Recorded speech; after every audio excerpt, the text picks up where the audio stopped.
بسم اللہ الرحمن الرحیم وبہ نستعین واللہ خیر ناصر ومعین قال اللہ تبارک وتعالی فی کتابہ المجید یا ایہا الذین آمنوا استجیبوا للہ وللرسول اذا دعاکم لما یحییکم۔ آداب زندگی کے حوالے سے موضوعات پہ گفتگو کا سلسلہ جاری ہے۔ مؤمنین، مسلمان اور اپنے بھائیوں کی مشکلات میں ان کا ساتھ دینا اور ان کی حاجات کو پورا کرنا اور ان کا خیال رکھنا ان امور میں سے ہے جن کے حوالے سے روایات میں بہت کچھ ہم سے کہا گیا ہے۔ آج ہم گفتگو کریں گے اس موضوع پر کہ ہم کیسے اپنے کسی مومن اور مسلمان بھائی کی مشکلات میں اس کا ساتھ دے سکتے ہیں اور اس کی حاجت برابری میں، اس کی حاجات کو پورا کرنے میں، اس کی مشکل کو دور کرنے میں ہم رول پلے کر سکتے ہیں، اور اس کو کس طرح سے شریعت میں دیکھا گیا ہے، نبی کریم کی سیرت و سنت میں اس کے حوالے سے کیا کچھ آیا ہے۔ یہ ذہن میں رکھیے گا کہ ائمہ اہل البیت علیہم السلام نبی کریم کی سیرت کا تسلسل ہیں۔ نبی کریم صلی اللہ علیہ وآلہ وسلم خود قرآن کریم کی آیات کی عملی تفسیر ہیں۔ اس لیے اس حوالے سے ہمیں قرآن، نبی کریم اور اہل البیت کی سیرت کو دیکھنے کی ضرورت ہے۔ کسی مومن کی مشکلات کو دور کرنے کے حوالے سے اس کے تین پہلو ہیں۔ ایک پہلو یہ ہے کہ مادی حوالے سے اس دنیا کی ضرورتوں کو سامنے رکھتے ہوئے کیسے ہم کسی مومن کی ضرورتوں کو پورا کر سکتے ہیں، اس کے آثار کیا ہیں، کیا اس کا انداز ہونا چاہیے، اور دین میں اس کے حوالے سے ہمیں کس طرح کی رہنمائی ملتی ہے۔ دوسرا پہلو ہے کسی شخص کی معنوی کیفیات میں اضافے کے لیے، اس کے دل کی پاکیزگی میں، اس کے دل کو خدا سے جوڑنے میں، اس کی فکر کے ارتقاء میں، اس کو معنوی حوالے سے اہل البیت سے، انبیاء سے، قرآن سے، اللہ سے جوڑنے میں ہم کیا اس کی مدد کر سکتے ہیں اور کس طرح سے اس سلسلے میں اپنا کردار ادا کر سکتے ہیں۔ اور تیسرا، ان دونوں سے ہٹ کر ایک اور پہلو بھی ہے، اور وہ ہے عاطفی پہلو، وہ ہے قلبی پہلو۔ کوئی شخص دکھی ہے، اس کے دکھ کو دور کرنا۔ کوئی شخص غمگین ہے، کوئی شخص مغموم ہے، کوئی شخص کسی ایسی مشکل میں ہے جس کا تعلق مادیت سے نہیں ہے، جس کا تعلق معنویت سے نہیں ہے بلکہ عاطفے سے ہے، اس کو ہم کیسے حل کریں۔ ان تینوں پہلوؤں کے حوالے سے کچھ نہ کچھ گفتگو آپ کی خدمت میں عرض کرتے ہیں۔ امام حسن علیہ السلام بہت جلیل القدر شخصیت ہیں، بہت جلیل القدر شخصیت، فرزند رسول ہیں۔ مکہ میں کعبۃ اللہ میں اعتکاف پر بیٹھے ہوئے تھے، اور اعتکاف مستحب ہے، آپ کو پتہ ہے۔ اعتکاف کے دوران چونکہ کعبۃ اللہ میں تھے، اس لیے طواف میں بھی کبھی کبھی نکل جاتے تھے اور طواف کرتے تھے۔ اعتکاف کے دوران آپ طواف میں مصروف تھے، اس اثناء میں ایک شخص آیا اور اس شخص نے کہا کہ یا ابن رسول اللہ، مجھ پر بہت بڑا قرض ہے، میرے لیے بہت بڑا ہے، کسی طرح سے آپ میرے اس قرض کی ادائیگی میں میری مدد فرمائیں۔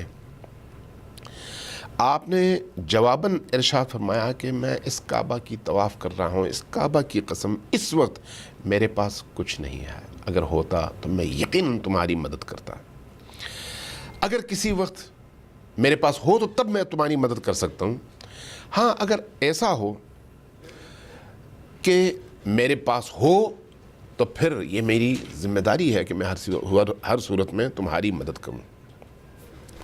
اس شخص نے پلٹ کر کہا کہ یا ابن رسول اللہ، پھر ایک اور مدد میں آپ سے چاہوں گا۔ فرمایا بولو۔ کہا کہ اگر وہ شخص جس کا میں نے قرض دینا ہے آپ اس سے کہہ دیں تو وہ میری مہلت میں اضافہ کر دے گا۔ آپ مسکرائے، آپ نے طواف چھوڑ دیا، طواف کا عمل، طواف میں مصروف ہیں، کعبۃ اللہ کے ارد گرد، اللہ کے گھر کے ارد گرد طواف کر رہے ہیں، طواف کو چھوڑ دیا اور کہا کہ ٹھیک ہے میں تمہاری مدد کرتا ہوں۔ اس شخص نے کہا کہ ابن رسول اللہ، اس نے مجھے دھمکی دی ہے کہ اگر تم نے میرا قرضہ ادا نہیں کیا تو میں حکومت سے کہہ کے تمہیں جیل میں ڈلواؤں گا، اس لیے مجھے خوف ہے۔ کہا بے فکر رہو۔ آپ طواف کو چھوڑ کر چل پڑے۔ ابن عباس، حضرت عباس کے بیٹے، فرماتے ہیں کہ میں نے عرض کیا یا ابن رسول اللہ، آپ اللہ کے رسول کے فرزند ہیں، آپ اعتکاف میں تھے، اب آپ اعتکاف توڑ دیں گے؟ آپ طواف میں تھے، آپ طواف چھوڑ دیں گے؟ فرمایا جی ہاں میں ایسا ہی کروں گا۔ کیوں؟ وجہ کیا ہے؟ کیا آپ اعتکاف کی عظمت اور اعتکاف کی اہمیت آپ سے ہم سنتے ہیں، ہم سمجھتے ہیں، کیا آپ کو نہیں معلوم؟ آپ کو معلوم ہے۔ پھر فرمایا کہ دیکھو میرے جد رسول اللہ صلی اللہ علیہ وآلہ وسلم سے میں نے ایک حدیث سنی ہے، وہ حدیث امام حسن نے بیان کی، میں آپ کی خدمت میں وہ لفظ بیان کرتا ہوں۔ فرمایا سمعت رسول اللہ یقول، میں نے رسول اللہ کو فرماتے ہوئے سنا، من قضا اخاہ المؤمن حاجتا کان کمن عبد اللہ تعالی 9,000 سنة صائما نہارہ وقائما لیلہ۔ میں نے رسول کریم صلی اللہ علیہ وآلہ وسلم کو کہتے ہوئے سنا کہ جو شخص اپنے کسی برادر مومن کی حاجات کی برابری کے لیے نکلتا ہے تو اللہ تبارک و تعالی اس کو جو ثواب اور اجر عطا فرماتا ہے وہ یہ ہے کہ گویا اس نے 9,000 سال روزے رکھے ہوں اور دن میں روزے رکھے ہوں اور راتوں میں مسلسل اللہ کی عبادت کی ہو۔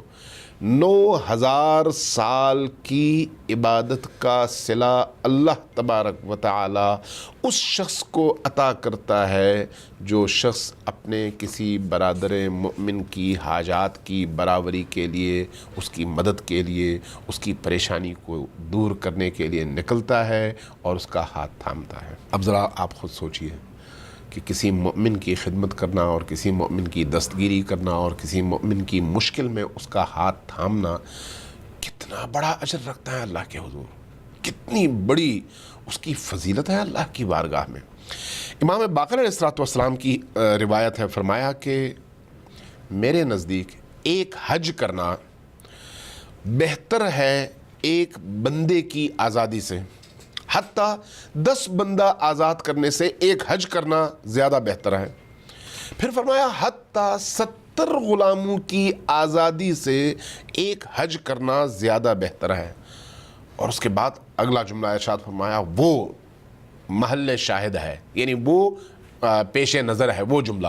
فرمایا لیکن اگر کسی مسلمان گھرانے کی سرپرستی مجھے مل جائے کہ میں اس کی سرپرستی کروں، اس کے کھانے کے حوالے سے، اس کے پینے کے حوالے سے، اس کے لباس کے حوالے سے، ان کی بھوک دور کروں، ان کی برہنگی دور کروں، ان کی پیاس دور کروں اور ان کو بھیک مانگنے سے روک سکوں، تو یہ عمل مجھے 1 2 3 نہیں 70 حج سے زیادہ عزیز ہے۔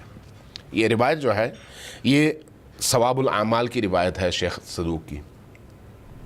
اللہ کے رسول نے ہمیں یوں اپنے برادران ایمانی کی خدمت کے رستے بتائے ہیں۔ رسول کریم صلی اللہ علیہ وآلہ وسلم کی یہ روایت ذرا پڑھیے۔ فرمایا کہ جس نے کسی ایک نابینا، جس کی آنکھیں نہیں ہیں، نابینا شخص کی حاجت پوری کی اور اس حاجت کے پورا کرنے کے لیے اس نے قدم اٹھایا، اللہ تبارک و تعالی اور اس حاجت کو اس نے دور کیا، اللہ تبارک و تعالی اس کو جو اجر دیتا ہے، اس کو اس کا جو صلہ دیتا ہے وہ کیا ہے؟ وہ یہ ہے کہ سب سے پہلے اس کے اندر سے نفاق کو ختم کر دیتا ہے۔ دو روئی، نفاق، اندر سے کچھ باہر سے کچھ، منافقت کی بیماری کو اس کے اندر سے ختم کر دیتا ہے۔ دوسرا جو انعام دیتا ہے وہ یہ ہے کہ اس کو آتش جہنم کے عذاب سے نجات دیتا ہے، اور تیسرا جو اجر دیتا ہے وہ یہ ہے کہ اس کی دنیا کی 70 حاجتوں کو اللہ پورا کرتا ہے، یعنی اس کی دنیا کی 70 حاجات کے لیے جو وہ دعا مانگتا ہے، ایک ایک کر کے وہ جو دعا مانگ رہا ہوتا ہے اس کی تمام دعائیں 70 حاجتوں کے حوالے سے، 70 ضرورتوں کے حوالے سے اللہ پورا کرتا ہے۔ اور چوتھی خصوصیت یہ ہے اس ایک عمل کے انجام دہی کے نتیجے میں کہ ہمیشہ اس کو اپنے رحمت کے سائے میں جگہ عطا کرتا ہے۔ اسی طرح سے کسی بھوکے مومن کو کھانا کھلانا، آپ نے سورہ دہر میں سورہ انسان میں اس کی آیت نمبر 7 اور 8 اور 9 یقیناً پڑھی بھی ہے اور آپ کو حفظ بھی ہے. وَيُطْعِمُونَ الطَّعَامَ عَلَى حُبِّهِ مِسْكِينًا وَيَتِيمًا وَأَسِيرًا إِنَّمَا يُطْعِمُكُمْ لِوَجْهِ اللَّهِ لَا نُرِيدُ مِنْكُمْ جَزَاءً وَلَا شَكُورًا. کیا مطلب ہے اس آیت کا؟ کہ بعض لوگ ایسے ہوتے ہیں اللہ کے بندے جو صرف اللہ کی خوشنودی کے لیے، کسی کا شکریہ مانگنے کے لیے نہیں، کسی کے دل میں اپنا مقام بنانے کے لیے نہیں، کسی کو راضی رکھنے کے لیے نہیں، اپنی شہرت کے لیے نہیں، اپنی نیک نامی میں اضافے کے لیے نہیں، صرف اس لیے لا نرید منکم جزاء ولا شکورا، نہ تم سے ہم جزا چاہتے ہیں نہ ہم تم سے شکریہ کی ادائیگی چاہتے ہیں. ہم کیا چاہتے ہیں؟ نطعمکم لوجہ اللہ، صرف اور صرف اللہ کی رضامندی چاہتے ہیں. بعض لوگ اس طرح سے کرتے ہیں، اور قرآن کریم نے اس حوالے سے اس آیت کے ذریعے سے، اگرچہ یہ آیت امیر المؤمنین علی ابن ابی طالب اور ان کے گھرانے کے حوالے سے ہے، لیکن اس کا مفہوم اور اس کا پیغام تو عام ہے، تمام عالم انسانیت اور تمام اہل ایمان کے لیے ہے. تو جو اہل ایمان ہوتے ہیں ان کو اس طرح سے ترغیب دلائی ہے کہ کسی بھوکے کو کھانا کھلاؤ، کسی پیاسے کو پانی پلاؤ، کسی یتیم کے سر پر ہاتھ پھیرو اور اس کی ضرورتیں دور کرو، کسی اسیر کی مشکلات کو دور کرو. یہ اللہ کی بارگاہ میں بہت بڑا اجر کا باعث عمل ہے. امام صادق علیہ الصلوۃ والسلام نے ایک جملہ ارشاد فرمایا کہ خیرکم من اطعم الطعام وَأَفْشَ السَّلَامِ وَصَلَّى وَالنَّاسُ نِيَامٌ. تم میں سے بہترین انسان وہ ہے جو 3 کام کرے. ایک یہ کہ بھوکے کو کھانا کھلائے، دوسرا یہ کہ جہاں جس محفل میں جائے اونچی آواز سے سلام کرے، السلام علیکم ورحمۃ اللہ وبرکاتہ. خود یہ بھی ایک حسنہ ہے اور خیر کا کام ہے. اور تیسرا، جب لوگ نیند میں ہوں، لوگ سوئے ہوئے ہوں، تو اس وقت وہ قیام کرے، اللہ کی بارگاہ میں اپنی پیشانی زمین پر رکھے اور اللہ سے راز و نیاز کرے، سجدے کرے، قیام کرے، رکوع کرے، سجود کرے، نماز پڑھے جب لوگ سوئے ہوئے ہوں. مراد رات کی نماز ہے، مراد شب کی نماز ہے، مراد تہجد کی نماز ہے. اسی طرح سے ایک اور روایت جو پیغمبر اسلام سے منقول ہے، یہ روایت جو ہے کافی میں ہے، 4 جلد میں، فرمایا کہ من موجبات مغفرت الرب اطعام الطعام. جو چیز اللہ کی بارگاہ میں انسان کی مغفرت کا باعث بنتی ہے، جو چیز، ان میں سے ایک بہترین چیز اطعام الطعام ہے. کس کو طعام کھلانا؟ جو بھوکا ہے.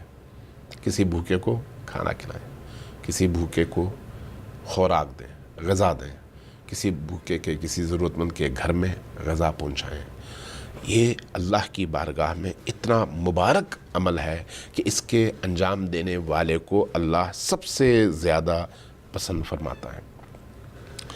امام صادق علیہ الصلوۃ والسلام کی یہ روایت سنیے، فرمایا کہ من اطعم مؤمنا حتی یشبعہ لم یدری احد من خلق اللہ ما لہ من الاجر فی الآخرہ. اگر کوئی شخص کسی ایک مومن کو اتنا کھانا کھلائے کہ وہ سیر ہو کر کھانا کھائے، پیٹ بھر کر کھانا کھائے، لم یدر احد، کسی کو نہیں پتا کہ اللہ کی بارگاہ میں، من خلق اللہ، مخلوقات میں سے کسی کو نہیں معلوم کہ اللہ کی بارگاہ میں یہ جو کھانا کھلانے والا انسان ہے جس نے اس بھوکے کو ایک دفعہ پیٹ بھر کر کھانا کھلایا ہے، اس کا کیا اجر ہے اللہ کی بارگاہ میں.